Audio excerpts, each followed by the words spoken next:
no considera que está en punto caramelo la renegociación de la deuda. Ayer no consideró Marco Flores, quien hizo aquí una larga exposición y casi unilateral porque tenía problemas de audio para escucharme, pero que resumo de la siguiente manera antes de pasar a Paul Palacios.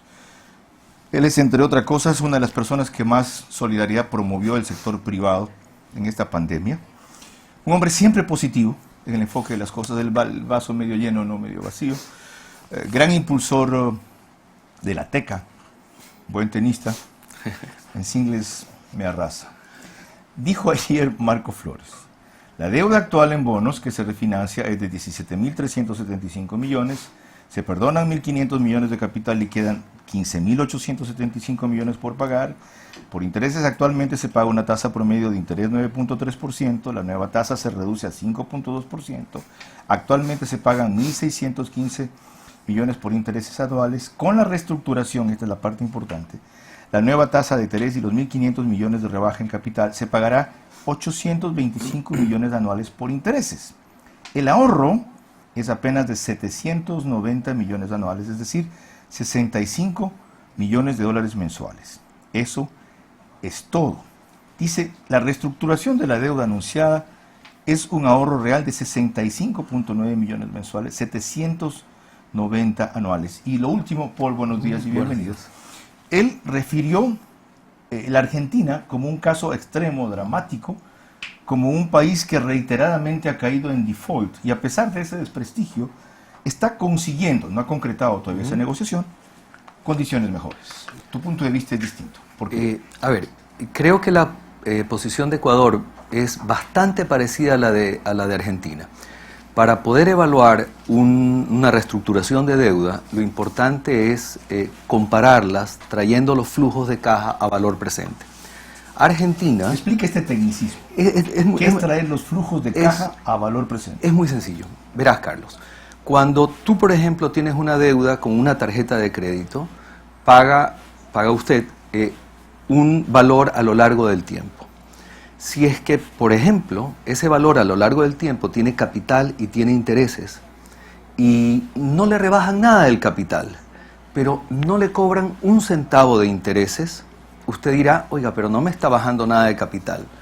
Pero si esos flujos, ese valor de capital, usted lo considera al día de hoy, trayendo esos flujos en el tiempo al valor presente, a hoy, a una tasa de interés, que es el concepto financiero para comparar dos flujos, usted encontrará que a pesar de que no le bajen nada de capital, el valor que usted paga hoy, si usted pudiera sacar de su billetera y pagar esa deuda, es infinitamente menor a pagar capital e intereses a lo largo del tiempo.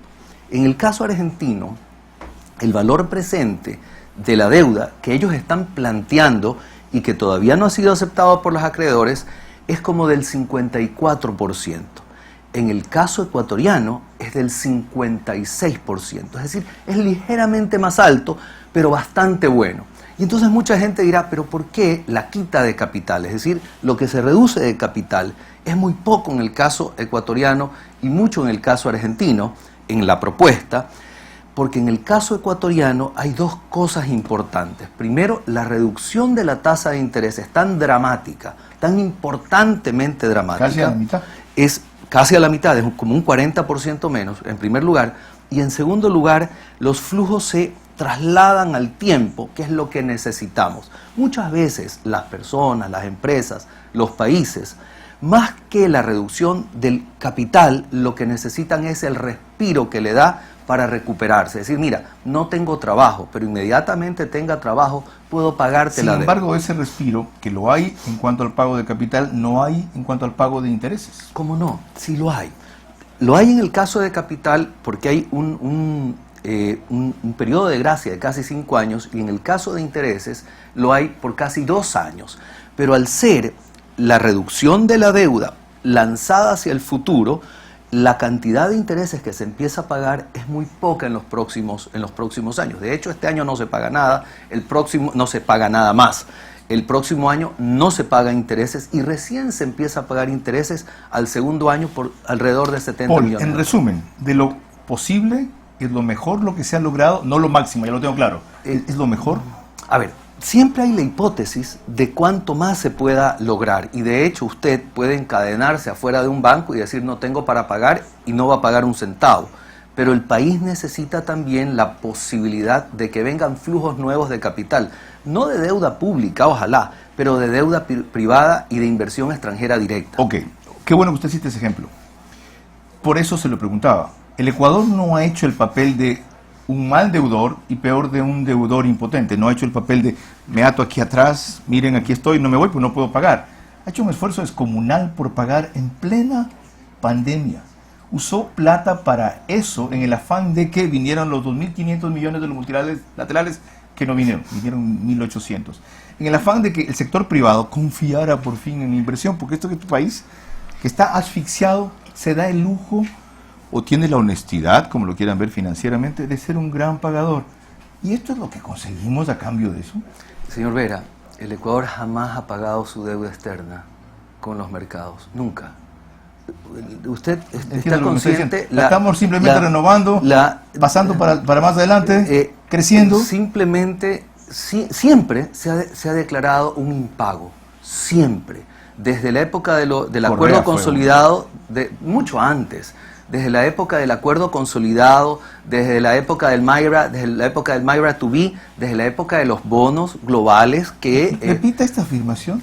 Ecuador nunca, desde la época de la independencia, ha terminado pagando su deuda externa. Es otra cosa. Ya la cambió.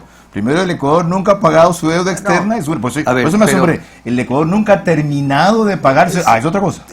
Señor Vera, no es lo mismo. Cuando usted emite un título valor y usted lo paga parcialmente, paga intereses, paga algo de capital, pero no termina pagando el título valor, es que la memoria del mercado es que Ecuador nunca ha pagado su deuda externa. Correcto. Entonces, imagínense un país que nunca ha terminado pagando su deuda externa, más allá de que hay ciertos tipos específicos de bonos que en algún momento se terminaron pagando de menores valores, pero la gran masa de deuda externa ecuatoriana con los mercados no se ha pagado. Ahí lo que me está diciendo es, no habiendo terminado jamás de pagar el Ecuador, lo que consigue con relación a ese récord, no es malo, es bueno.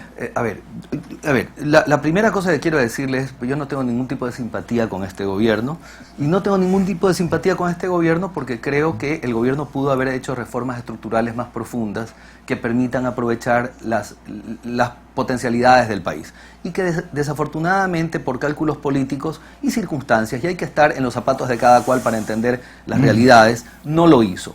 Por tanto, mi criterio no tiene el sesgo de estar a favor de un gobierno, sino tratando de ser lo más objetivo posible para entender que se ha logrado algo que hubiera sido muy difícil en otras circunstancias. Y usted ya ha explicado por qué. Ahora vamos a la segunda parte.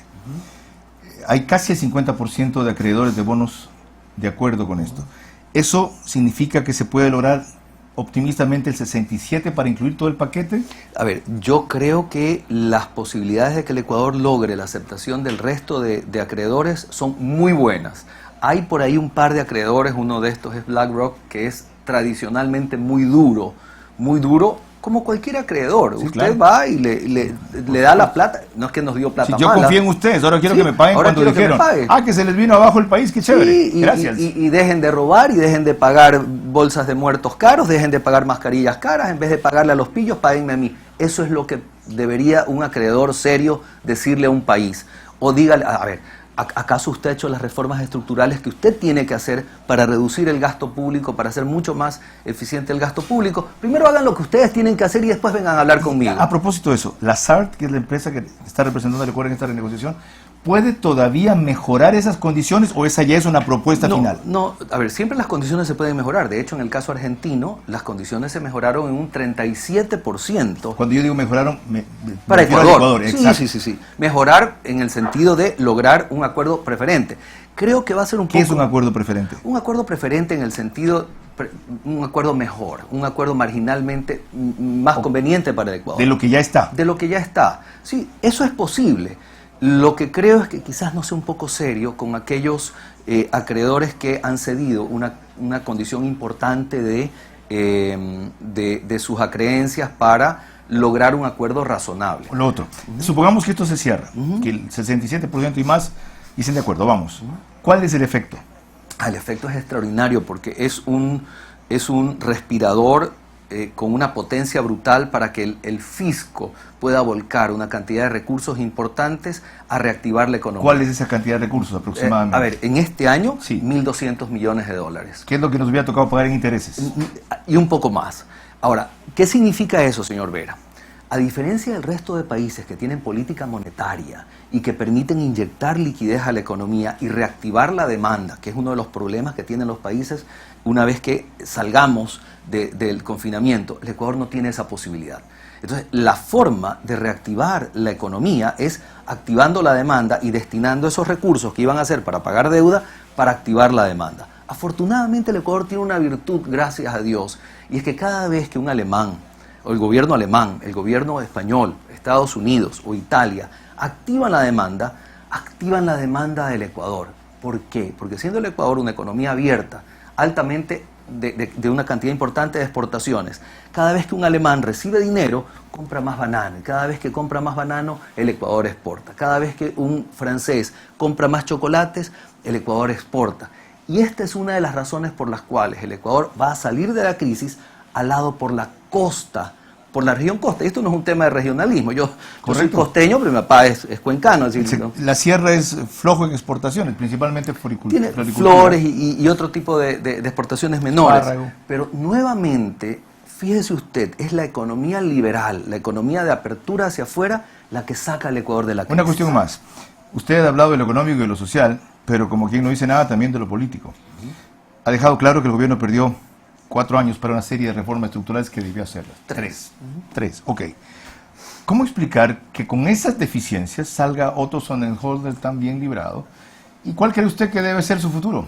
A ver, yo creo que Otto Sonnenholzer es un joven y por tanto genera simpatía por su juventud en un ambiente donde hay mucha gente ya cansada de los mismos políticos de siempre. Creo por otro lado que tiene un discurso honesto, un discurso no contaminado, y la otra cosa que creo también es que el Ecuador es como un joven que quiere creer en alguien, como todos los seres humanos que desean creer en alguien, que están solos en una isla de turbiedades económicas y que alguien puede venir a decirle: te voy a llevar un bote para sacarte de la isla. ¿Usted cree en él? ¿En Otto? Sí. Sí, yo creo que como persona es un hombre honesto. Yo no tengo ninguna evidencia que me haga pensar de algún acto irregular en su vida. Viene de una familia que no se ha ganado su patrimonio a partir de los negocios con el sector público o cualquier turbiedad de esa naturaleza. ¿Votaría por él? Dependiendo quiénes sean los otros candidatos. Qué bien. Gracias. Gracias a usted. Paul Palacios, con una visión distinta y positiva de por qué a su juicio la renegociación de la deuda externa, en nuestro caso, es favorable. Hay que verla de una manera distinta y ha sustentado los elementos de juicio para eso.